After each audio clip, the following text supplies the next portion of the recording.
Ini bahagia milik kita.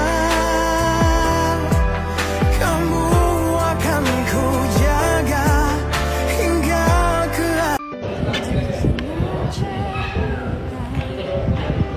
sayur you okay kan? Sayur ni Okay. ni apa? Thailand Yes. ni kobe. Semua jenis sayur boleh.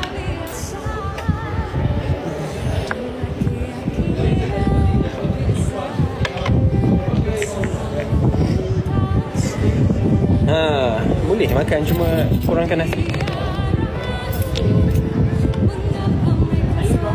Jangan sampai tak makan.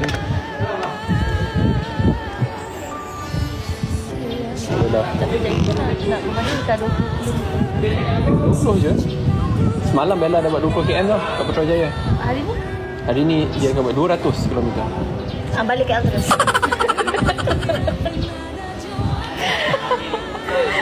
Tapi memang orang biasa tau. Dia mula berbasikal daripada KL ke Muar satu hari. Nanti bila Bella dah mampu kita pergi sama-sama. Wah. Dia bukannya non-stop, dia akan berhenti. Kalau tempat dia guna jalan kampung cantik. Lepas tu dia berhenti makan, berhenti makan, berhenti makan. Bakar makan, bakar makan. Boleh nak.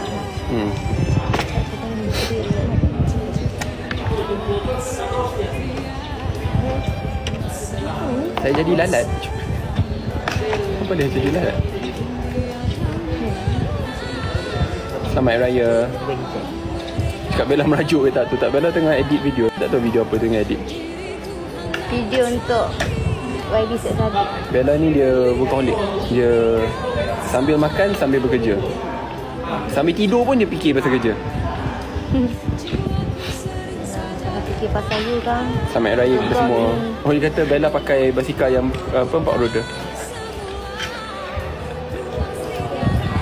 Semalam tak ya, dia bawa basikal yang road bike yang sebenar. Bawa dengan laju nak tinggalkan saya walaupun saya guna basikal kecil je. Hari ni pun saya guna basikal kecil. Ni kamu tak nak basikal ni? You dah judge Bella? Kena lah senang ni kan?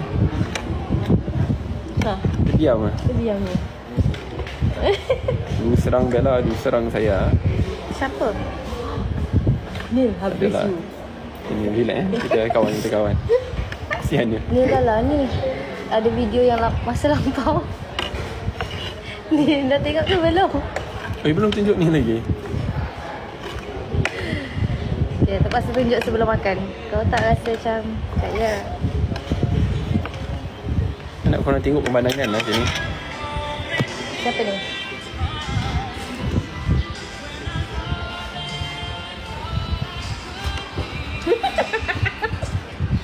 Saya drag ke? Mana? Saya drag ke?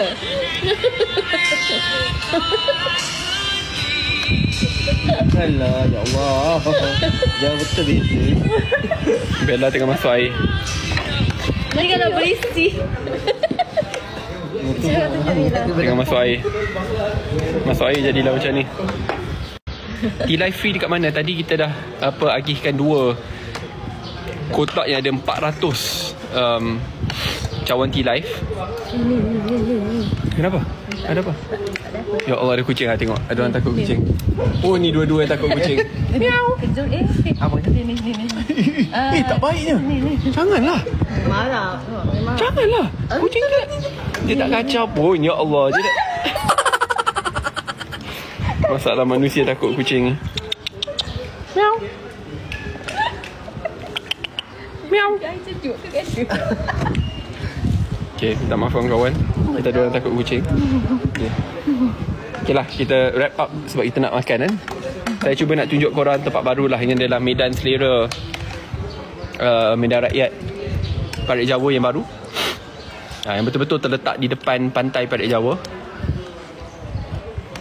So sebelum ni saya selalu makan dekat Asam Pedas Pak Daud yang sekarang sudah dipindah ke sini. Di sebelah Asam Pedas Pak Daud ada Asam Pedas Mak Ngah yang sedang kita makan pada hari ini. Muar memang terkenal dengan asam pedasnya. Sebab tu Bella datang punya makan asam pedas walaupun dia tidak suka ikan atau kurang minat ikan. Ikan yang minat saya. Ikan yang minat. Berapa banyak ikan? Ya, anak ikan atau ikan? Dia tak boleh jawab. Dia tidak boleh jawab. Dia tak ada banyak ikan. Ada satu ikan kat muar. Ikan kat muar, ikan mana tu? Depan saya. Saya telah dijadikan ikan. Saya tak tahu jadi anak ikan ke, abang ikan ke, ayah ikan. Astaghfirullahaladzim. Korang kita memang main-main je tau. Korang jangan. Korang tengok semua gelak je. Korang raya tak? Raya kan? Jadi saya tidak digoreng macam ni lah. Nama ikan special. Kurang. Ikan special lah. Wow. Itulah. Okay, kawan-kawan, kami nak makan. Selepas ni kita akan teruskan misi ke balik mana? Bandar. Lepas ni kita bandar pula lagi untuk korbankan 5 lagi ekor. Baik Secara total 10 ekor lembu. Sebab ikan nak makan ikan. Ikan nak makan. Ya, sebab kita akan sumbangkan daging lembu ke lebih 1,000 keluarga. Alhamdulillah. Thanks to Bella as well. Bella. Sama-sama. Thank you, Ivy. Bella je buat baik tangan kiri. Buat baik tangan kanan tak tahu. Kanan kasih Ivy. Ha? Dia dah masuk air dah. Take care semua. Kita jumpa nanti selepas ni. Sebab you. Assalamualaikum.